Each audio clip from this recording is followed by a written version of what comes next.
हमेशा की तरह आपकी रिक्वेस्ट पर आज भी लेकर आ गई हूँ एक से बढ़कर एक टिप्स। आपको सभी बहुत पसंद आएंगे और इससे आपके रूटीन का काम बहुत ही आसान हो जाएगा।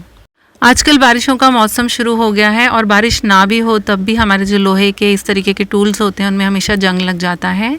इसे हम ज़्यादा यूज़ नहीं करते, बहुत दिनों के बाद यूज़ करते हैं तो पड़े पड़े ये पक्का ख़राब होते ही हैं। लेकिन अगर इन्हें ज़्यादा दिनों के लिए बचा के रखना है तो बस थोड़ी सी इसकी मेंटेनेंस होती है, उन चीज़ों का हमें ध्यान रखना होता है। जितनी भी लोहे की चीज़ें होती हैं इस तरीके की, आपको उन पे कभी भी मशीन का इस तरीके का जो तेल होता है उन्हें लगा कर रखना चाहिए। किसी प्लास्टिक के पैकेट में पैक करना चाहिए।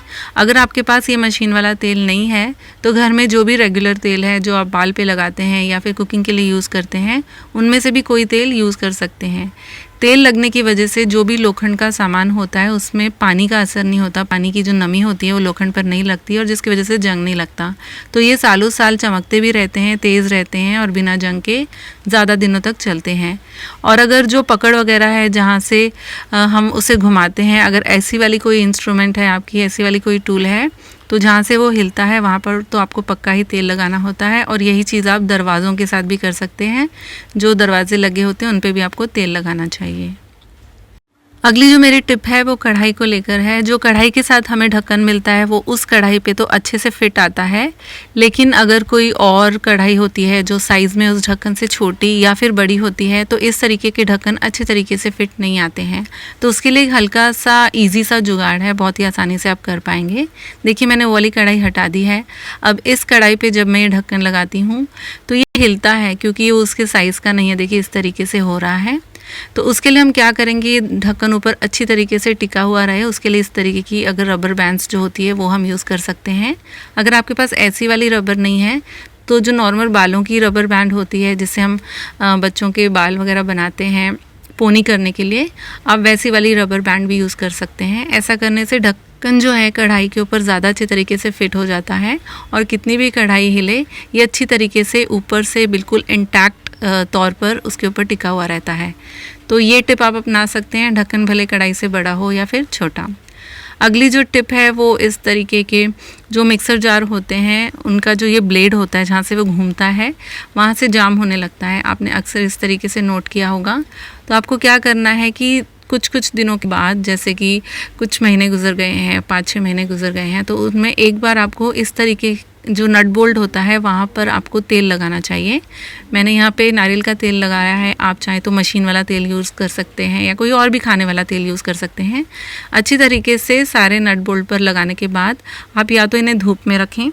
धूप में क्या होता है, एकदम गर्मी आ जाती है और तेल अच्छी तरीके से सब चीज़ों पर फैल जाता है। अगर धूप नहीं है, फटाफट से करना है तो जब आप रोटी बना लेते हैं, तवा गर्म होता है, गैस बंद करने के बाद आप तवे के ऊपर इस तरीके से अगर इसे उल्टा रख देते हैं तो जो गर्माहट है, जो सेक है, उससे भी तेल जो है वो गर्म हो जाता है और अच्छे तरीके से अंदर पहुंच जाता है, जिससे कि ये अच्छे से चलने लगती है।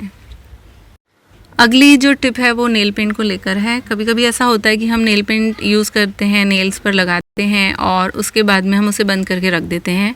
अगली बार जब उसे खोलना होता है तो वो खुलती नहीं है। दांतों से खोलने का ट्राई करते हैं तो दांत दुखते हैं लेकिन नेल पेंट नहीं खुलती। वो इसलिए कि क्योंकि बंद करते टाइम हम उसे गलत तरीके से बंद करते हैं।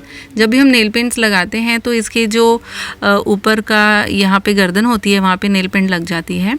सबसे पहले तो आपको किसी टिश्यू पेपर से, कोई पुराने कपड़े से या किसी भी पेपर से जो नेल पेंट एक्स्ट्रा लगी हुई है उसकी गर्दन पे वो निकाल देनी है। उसके बाद में हो सके तो तेल या फिर वैसलीन इसके गर्दन पे इस तरीके से आप फैला दें और उसके बाद अगर आप ढक्कन बंद करते हैं, अच्छी तरीके से टाइट बंद करें, तो आप भले 1 साल के बाद भी बॉटल को खोलें, 1.5 साल के बाद भी खोलें, ये बिल्कुल भी जो है ढक्कन चिपकेगा नहीं। उसके ऊपर से बहुत आसानी से बिना दांतों से, बिना ज़ोर लगाए ये निकल जाएगा। और अच्छी तरीके से टाइट बंद करेंगे तो आपकी नेल पेंट है वो सूखेगी भी नहीं। ये देखिए दूसरा है, कितनी ज़्यादा इसके ऊपर लगी हुई थी साइड में, बस उसे आपको हटाना है, थोड़ी सी वैसलीन या तेल लगानी है और उसके बाद में इसे एकदम टाइट बंद कर देना है। तो चलिए अब अगली टिप देख लेते हैं। अगली जो टिप है वो इस तरीके के गुड़ को लेकर है। हमारे घर में हम गुड़ बहुत रेगुलरली खाते हैं, लेके आते हैं, इसलिए ज़्यादा क्वांटिटी में लाते हैं। लेकिन गुड़ को तोड़ना एक बड़ा ही जोखिम वाला काम है। आज बिल्कुल आसान तरीका मैं आपको बता रही हूँ। आप गुड़ के ऐसे बड़े टुकड़ों को ले लें, उसके ऊपर छुरी जिस तरीके से मैंने रखी है वैसे रखने के बाद ऊपर से कोई वजन वाली चीज़ से उसके ऊपर वार करें। ऐसा करने से कितने भी बड़े टुकड़े हों गुड़ के वो आसानी से टूट जाते हैं। ना ही सिर्फ गुड़, अगर आप बर्फ़ किसी बड़े बर्तन में जमाते हैं, ट्रे में नहीं जमाते हैं, तो आपने देखा होगा आप उसे कितनी भी तोड़ने की कोशिश करें, पटकें, तो आसानी से बर्फ़ जो है वो टूटती नहीं है। तो बर्फ़ तोड़ने के लिए भी या इस तरीके की कोई भी चीज़ तोड़ने के लिए ये वाला तरीका बहुत काम आता है। बस आपको चक्कू को उसके ऊपर ऐसे रखना है और उसके बाद में किसी वजन वाली चीज़ से हल्के हल्के टैप करना है। ना तो आपका चक्कू ख़राब होता है, ना जिससे आप तोड़ रहे हैं वो ख़राब होता है, ना आपका बर्तन ख़राब होता है, और इतनी आसानी से जितने चाहे उतने छोटे टुकड़े आप कर सकते हैं। तो इस टिप से आप बहुत ही आसानी से जितने चाहे उतने छोटे टुकड़े करें, उसे इस तरीके से किसी बॉक्स में डालें, एयर टाइट कंटेनर में, और फिर कैसे भी स्टोर करके रखें और जो चाहें उसे बनाएं। आई होप फ्रेंड्स आपको ये टिप्स पसंद आई होंगी। अगर पसंद आई तो वीडियो को लाइक करें और शेयर ज़रूर करें।